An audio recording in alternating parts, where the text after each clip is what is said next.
So today I'm talking about Michel Foucault and how his ideas might impact and influence our astrology and how we practice astrology. He was a French philosopher, and in fact we'll be talking about today some of his late ideas that relate to this general theme of knowledge and power in society, but are more focused on the individual and the subject and who a person is and how we become ourselves. And we do have good birth time for Michel Foucault. We have AA birth time. Now it is at 7:30, so it's rounded, but I think it's probably close enough that he's going to be a Scorpio ascendant.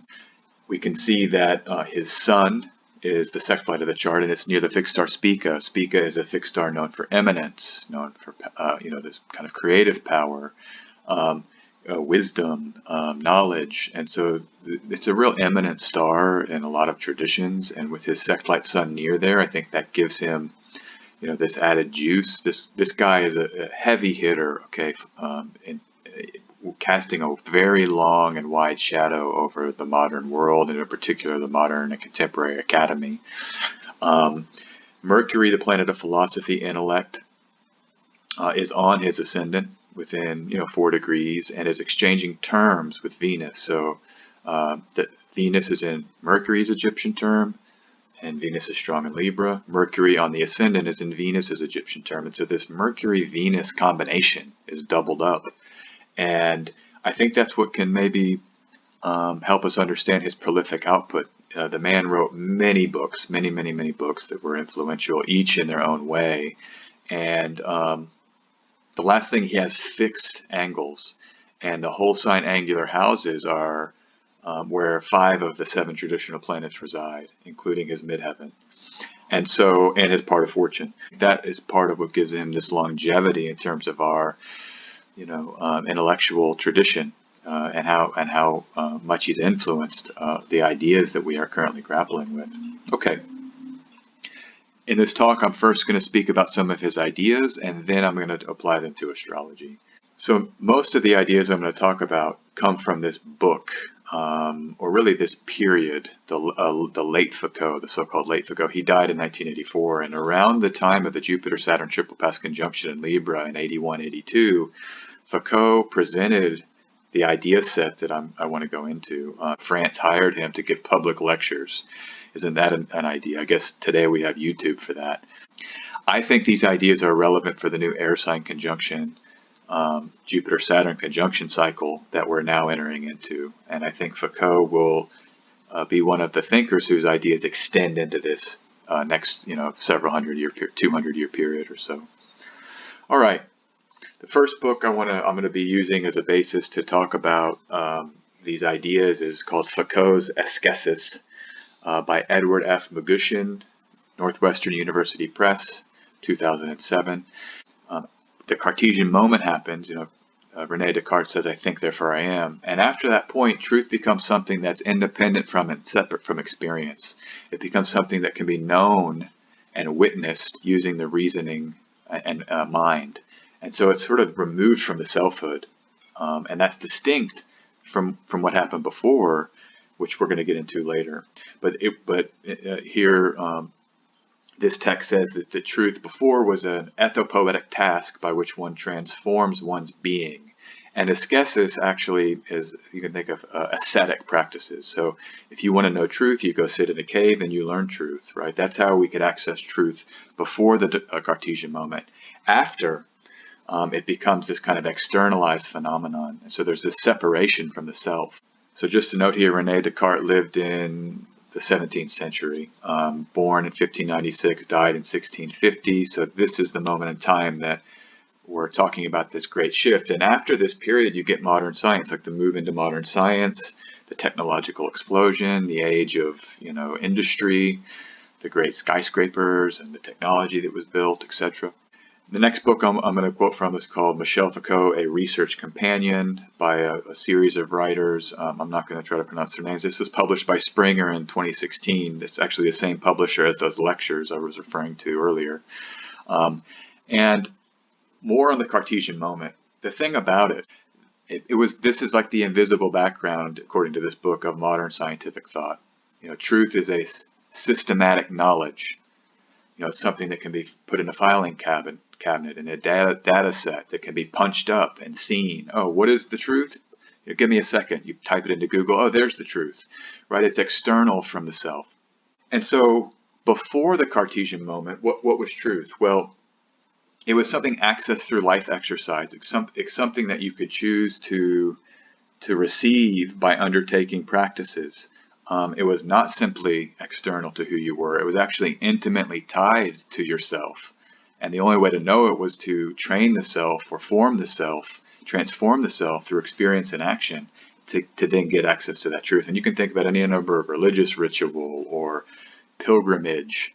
You know, people would say, I want to know what's real, so I'm going to walk 1,000 miles, someone like Rasputin, or, you know, even the Eleusinian mystery rituals of antiquity were experiential access into truth.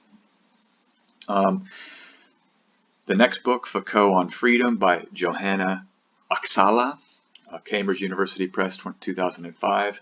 She goes on to describe what are called technologies of the self. This is the Foucauldian term, technologies of the self. Individuals by their own means or with the help of others can explore themselves and kind of form who they are independent of the dominant networks of power and knowledge.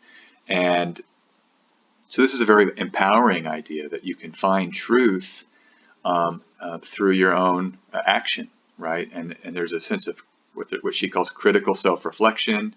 You affect change in the process of your constitution through action and experience. And so it's, you know, analyzing what has constituted you, but through that process and through these kind of active processes, you can sort of reformulate and reconstruct these sort of conditions that you might be embedded in.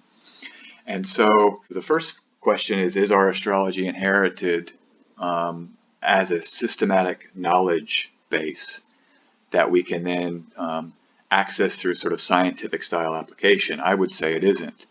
The second question, is astrology independent from our own perception and experience of planets and transits? I would also say it really isn't.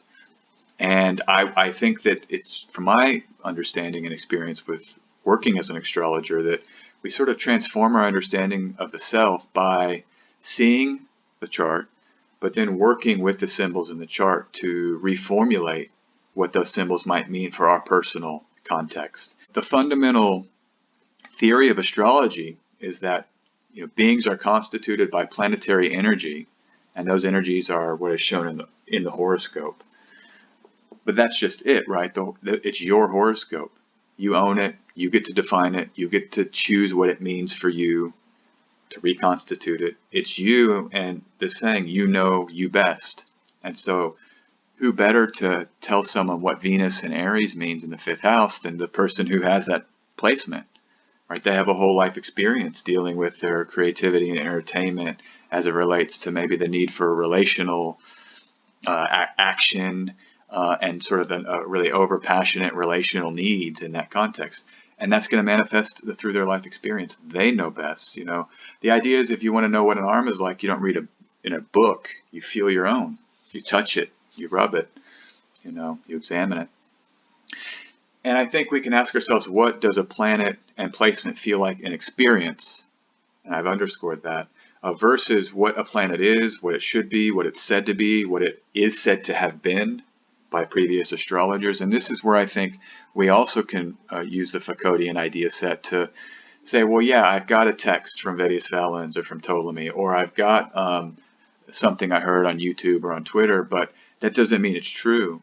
And that doesn't mean that's what those planets mean for me. And it also doesn't mean a reflexive rejection of the tradition.